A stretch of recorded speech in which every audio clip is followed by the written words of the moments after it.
barangay Tupo. Nawalay igang karo daya tulong. Yang kakuya senior citizen. Natan kaibat ang ilaida.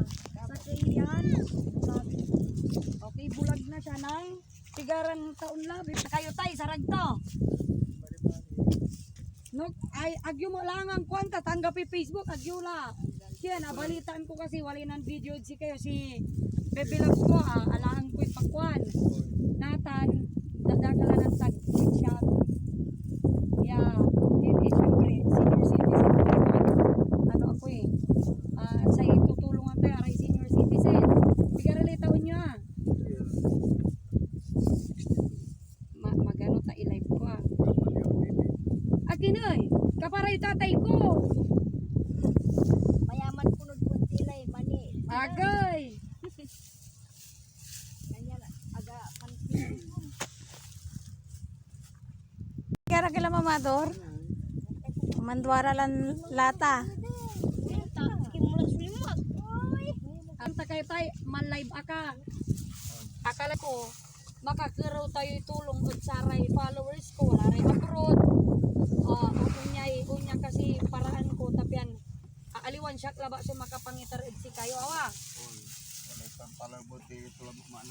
Ayun. Okay na. Magano ta man-live again gapo may signal baby ko. Panuntutan video labat. Makapoy sa signal to. Ito. Ayan, masanto siya. Ngaramod si kayo namin mga baby loves. Agaylay putang ja, tao. Wadja ak natan. Kaibag iray, senyor. Walay senyor ya. Akabat ko dyan natan na agaw. Natan kayo, ayan senyor. Grabe ni patas yung lab. Ay, sugabagabay kong tulungan. Kahit may kapansa man Tagalog outside tani wala reviewers kuya kini agda na talo sa nawa. Ito yung magandang tulungan baby loves bakit kanyo. Tignan nyo si tatay sa hindi inaasang pagkakataon siya po ay nabulag. Tay, pwede po bang malaman kung bakit kayo nabulag? Yung kuya ko napasabog na Ikin mo. yung kamay niya sa granada. Ingalaay. So ibig sabihin tay, nakakakita pa kayo noon. Oo, hindi ako bulag. Ilang taon po kayo nung 20. 20. So, mula bata hanggang 20, nakakakita kayo. Opo. And then, nung hindi inaasahan na mapasabog yung granada ng kuya nyo, ganyan na yung nangyari. Opo. Napagamot nyo ba yan or hindi po? Hindi na po. Nahirapan ang buhay. Okay, si tatay po ay 42 years na po siyang bulag. Opo. Tay, kung hindi nyo po masasamain, meron po ba kayong asawa at anak? May anak ako isa patay na asawa. May anak kayong isa, patay na yung asawa. Oo, grade 5 na ngayon yung anak ko. So, yung anak nyo grade 5, bata pa. Oo, namatay yung asawa ko, 4 na taon lang yung bata. Bali, kayong dalawa lang yung nakatira sa bahay nyo, hindi? Opo. Kaming dalawa lang. May kamag-anak pa po ba kayong mga kapitbahay or wala? Mayroon. Okay, meron. Si tatay po ay pinuntahan natin dito sa kanyang barangay, dito sa bayan ng San Carlos, dito sa may barangay Supo. Ayan, dahil meron nagtag sa akin kagabi, at syempre alam nyo naman, Bebe Loves, na talagang malapit po tayo sa mga ganitong bagay, lalong-lalo na senior po si tatay. Sa mga nagtatanong, sa mga hindi po nakakaalam, si tatay po ay bulag. Pero, tignan nyo, nagtatrabaho pa po siya. Tay, ilang sa araw-araw na pamumuhay ninyo, at ano po yung hanap buhay ninyo? Ito. Ito. Pero di ba ang money, hindi naman, hindi lagi. May isang buwan ako na sinasabay sa niyo sa bahay ng kapatid. Okay. Naglilinis ako ng bahay. Naglilinis pa So, sila. si tatay po ay, kung, ay caretaker ng kanyang kapatid doon sa sarili nilang bahay. Ayan. Naririnig niyo ba mga bebe loves? Bigyan natin ng mic. Tayo, idanta kayo mic Karganta kayo mic jay. Tapen na rin daray viewers tayo. Ikabit ko labat dita na. Ayan. Chikaon tayo tatay. Makikimarites tayo kay tatay, no? Ayan. Hindi po ako pumunta rito para i-flex tong money or bumili. Pero isa na rin po yun na pinunta ko rito dahil ang kinabubuhay po ng mga tao rito ay ang pagbubunot ng money at ganito pala yung pagtanggal ng money. Ayan. Kayo po din yung yung nagbubunot. May tagabunot tapos eto May taga-bunot. tagapunsil. Okay, tagatanggal dito sa. So si tatay napakahirap dahil isa sa mga ayaw kong mawala sa mga senses natin ay ang paningin. Kasi sobrang hirap po, baby loves. Once na nabulag ka, kadiliman na ang nakikita mo talaga. Pero, ngayong araw tayo, yung kadiliman na paningin mo, bibigyan natin ng liwanag yan. Na, tri-bike mo po ba yung nandun? Okay, yung tri-bike ni tatay ay hindi na pwedeng lagyan ng mabigat. Dahil nakita ko nung nag-park tayo ng motor, ay anong tawag dito? Sira na pati Medyo yung hindi kadena. na pwedeng gamitin, no? Ayan. Iwan na yung sidecar. Maiiwan na yung sidecar. Sira na rin kadena. Pumunta ko rito para magbigay ng tulong kay tatay. Tay, yung kadiliman na nakikita mo, ngayon, bibigyan ko ng konting liwanag. May dala kong bigas dyan. Salamat. At merong isang sponsor na nagmamay-ari ng cellphone shop na si Casey dyan sa may Lingayen, Pangasinan. Nagpapaabot po siya ng cash sa'yo. Salamat. Maraming salamat po. Ayan, hindi pa natin nai-interview si tatay pero meron na pong tulong na nag-aabang sa kanya. Sa mga nagtatanong po, si tatay ay, Tay, ichichikahin kita. Ilang taon na si tatay? Ako po, Opo. 62. Okay, 62. Sa pang-araw-araw na buhay mo, tay, kamusta naman kayo ng anak ninyo? Ito. Madam, kasi sino yung problema ko? Pamumuhay namin. Tapos yung pag-laboratory ng anak ko. Pang-laboratory ng anak niyo, bakit po, anong nangyari sa anak niyo, tay? May sakit sa kidney. Okay, may sakit sa kidney. So, 3 taon na yun na-combine na yun nung grade 3 niya. And then, napatingin niyo ba ulit siya? Hindi. Oo, nung buwan-buwan na laboratory ngayon, hindi na po na buwan-buwan. Iniinda pa niya ba yung sakit niya, tay? Or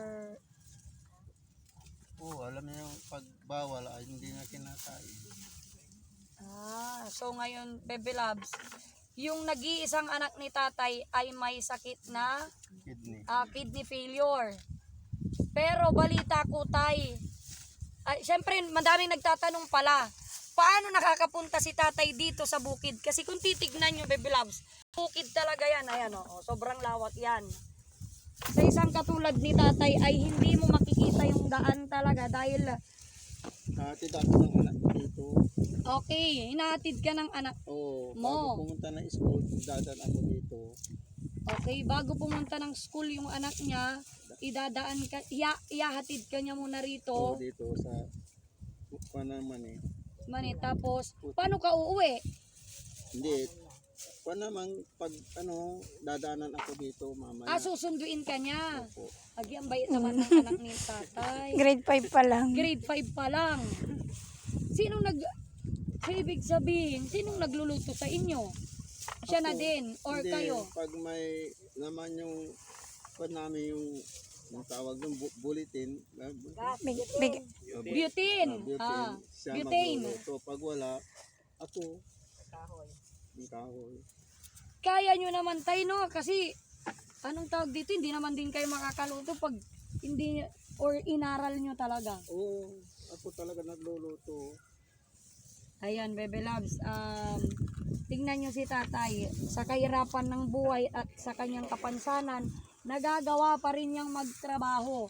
Hindi, isa sa mga hinangaan ko talaga kay tatay, kaya kahit busy tayo, pinuntahan agad natin ngayong araw. Hindi na natin pinagpalipas tong pagkakataon na to kasi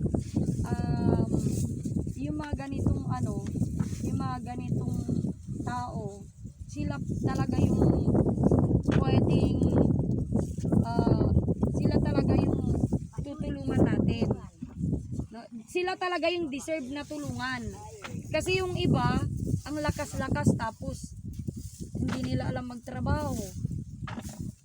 Ayan, ichika naman natin to siguro tay, kasama mo tong mga nandito, no? Ichichikahin ko kayo, ha? Tatanungin ko kung anong pagkakakilala nyo kay Tatay Ador. Ayan, si nanay ay, Nay, kamusta si Tatay Ador? Pinsan ko yan. Okay, pinsan. Magpinsan kami. Opo. Ganyan, pag mayroong hanap buhay sa bukid, kahit magbala ng mais, nandyan siya magbabala ng mais. So talagang kahit na talagang sinusuong niya yung trabaho basta kaya niya. Oo. Para mabuhay. Madugtungan yung pang-araw-araw na kailangan. Ayan. Si nanay din. Nay, kamusta si Tatay Ador? Mabuti si Tatay Ador. Ano yung pagkakakilala niyo kay Tatay Ador? Talagang pili niyang mabuhay, kaya naghahanap buhay. Kaya nahirapan, pinipili pa rin niya. Kasi di ba, Nay, anong tawag dito? Number one, wala siyang katuwang. And then, sabihin na natin, kasi na talagang mahirap manghingi ng tulong. Number one po yan number one po yan dito sa Pilipinas talaga. Lalo na nakikita kang malakas, dito ba naman nila alam kung ano ang kapansanan. Pero si tatay talaga, need talaga ng tulong. Kasi isa sa mga i-consider na PWD. Ayan. Sa mga gustong bumili ng money, dito lamang yan. Ito ang number one na kinabubuhay ng barangay nila, Barangay Supo, ang pagmamani. Ngayon, balik tayo kay tatay. Tanungin naman natin kung magkano yung sinasahod niya sa isang araw. 150 ganun. 150 pesos isang araw, tay. Sa ganitong init ng panahon, 150. Okay. Okay lang sa akin. Okay, sa 150 na yon, buong araw tatrabahuin ni tatay para lamang po mabuhay sila ng kanyang nag-iisang anak. Ngayon tay, tatanungin kita, sa pang-araw-araw na buhay nyo, kumakasya po ba yung 150 pesos sa isang araw? Pag ganito araw-araw, kasi rin, pero tipid. Okay, tipid. Ayan. Na-miss ko na bata kami na okay. Okay, baby loves. Sa mga kapapasok lang po dito sa live, si tatay po ay bulag. Ayan siya. Si tatay po ay bulag. Isa siyang senior citizen na may isang anak at wala na pong asawa. Ngayon, ang sinasahod po niya everyday 150. May tinataas pa po kayong tay? Or meron pa naman pero bihira? Bihira, kuminsan, maka 400 ako sa araw. Ay, 200 pala. Hindi yun. Okay, 200. Opo. Sayang no, kung malapit ka lang sa akin. Kung malapit lang sa akin si tatay, kukunin ko sana siya sa pwesto eh. Kaya lang medyo malayo ka sa akin tay. Pero sa pamamagitan ng aking live, makikita ng ating mga kababayan. Malinis, oh. Ayan oh, malinis. Malinis yung trabaho niya. Ayan, malinis yung trabaho nila, di ba? Wala ring malangwad, no? Hanggang pa'y malangwer. Alam nila talaga. Okay, kinakapa nila. Tapos nililinisan niya, kinakapa niya. Okay, kinakapa niya. Bago tayo pumunta rito, meron na akong dala na bigas para sa'yo, tay. Marami ka bang bigas? May naimbag ka ba? Wala. Okay, wala. Pwede ba kung bumisita mamaya after mo magtrabaho sa bahay ninyo? Pwede. Okay. Bibisitahin natin si tatay, aalamin natin yung buhay nila after niyang magtrabaho. Dahil sa mga hindi po nakakaalam, si Tatay Ador po ang first episode ng ating unang-unang kwento na Dear Baby Loves. Siya po yung unang-unang i-feature natin sa ating bagong bukas na Facebook page account na Dear Baby Loves. Yun yung i-open ko sa mga katulad natin, mga nangangailangan ng tulong. Doon nyo po idudulog sa page na yon yung mga pwede nating tulungan.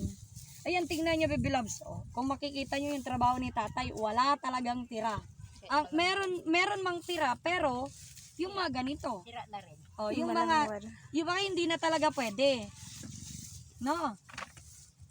Ayan. Makuli-kuli kayo, tay. Siyempre basta kaya ng katawan. Ano yung mga ano nyo? Kung meron man kayong pagkakataon humiling, isipin nyo, kunwari genie ako. O, di ba? Kunwari tayo si Manny Pacquiao. Ganon. Wish ko kagad. Okay. Kunwari mag-wish ka. Oh, Yung pinaka gustong gusto mo na, malay natin. baka dumating. Malay natin baka dumating, no? Ano yung gusto, yung pinaka kahilingan mo? Hello, Julie Sarmiento. Ayan. Tanin natin si tatay. Mukhang nag-iisip pa siya. Mukhang madami ang kanyang kahilingan. Jeannie, ilista mo na. Gusto ko magkaroon ng laman yung bahay. Ah, yes. Agaylay Anos ng True. Para hindi ako Ayan. Si tatay ay medyo parang emotional. Hindi siya makapaniwala.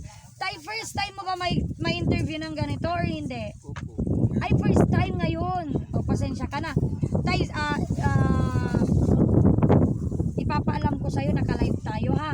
Pinaalam ko din naman kay tatay. Alam niya tong nangyayari na ila-live ko siya. I-feature natin siya dito sa ating account. No. At si tatay ay nag-iisip ng kanyang kahilingan.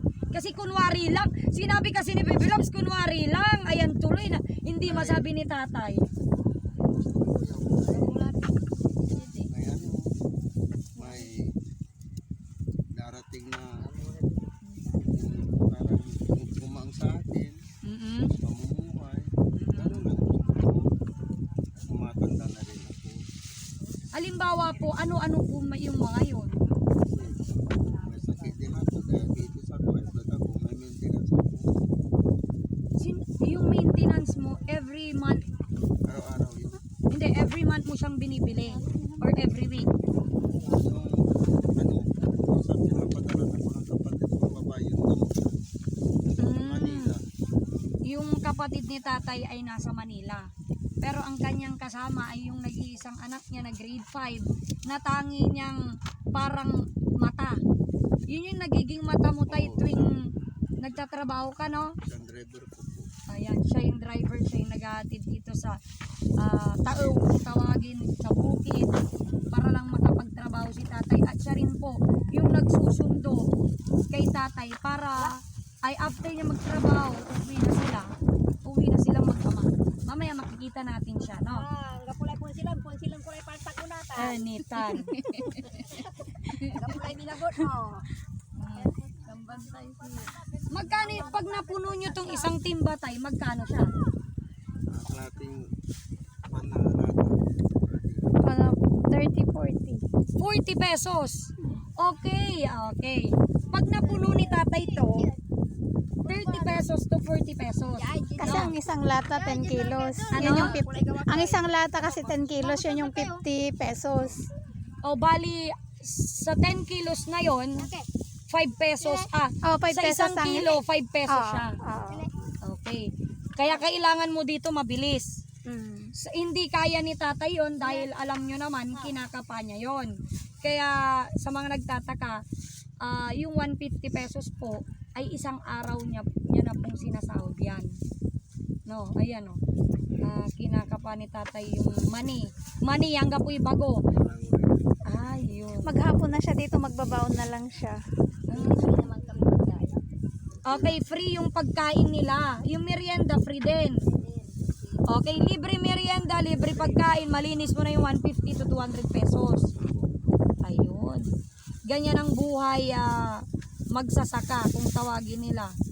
Kasi kung wala sila mga baby loves, paano mo ito mabibili sa tindahan? 'Di ba? Bago mo ito mabili, sila muna yung pagdadaanan yan. Ni buburburanda. Kaya may lakok ng samantay. Antayo. Isa sa mga nagpaingay sa pangalan ni Baby Loves ay ang mani na ang gapoy bago. Aya, may ibabagadan mani, ang palpalanga. Meng na meng. Ampal pala nga siya nga. Ang palpalanga, di ba? Dito nyo talaga, anong tawag dito? Dito nyo talaga makikita yung trabaho ni tatay na talagang malinis. Dito natin makakukay ang pira para Ayan, tay. Kung meron ka mang pagkakataon para manawagan, or kung meron ka mang gustong hilingin, eto na yung pagkakataon mo. Ayan. At hindi, sabihin mo kung ano man yung mga pangangailangan mo everyday, yung mga, anong tawag dito, yung mga hindi mo kayang bilhin or hindi mo kayang i-provide, lalong-lalo na doon sa anak mo kasi bata pa. gusto ko sanang magkaroon ng ganito, ganyan. Ayun. Ano yung mga gusto? Ano yung mga gusto ko nang anto may gabay ako. Gabay ko may ni may lison ko no. Masire marami umata jamalan siya so agapawawin. Okay, antoy. Kusara sa saliwan. Anto ramay sisirain nyo karaniwan. Yan nagasanglay ngalangalakid bangus tay tanay na nalapod bagyo. Itanay yan igimatel lay dilag. Mata, iba silong yung radya ko, tapi ano di kami. Atartar kami bangus baby loves katon. Okay, abangan nyo po ang tunay na kwento ng isang bulag dito sa Barangay Supo. Ayan, ang isang bulag na lumalaban ng patas para mabuhay kasama ang kanyang nag-iisang anak. Ayan, maraming salamat. Ayan po ang kwento ng buhay ni Tatay Ador na isang hindi inaasang pagkakataon ay nabulag po siya sa loob ng 42 years na. Ayan, thank you so much mga baby loves.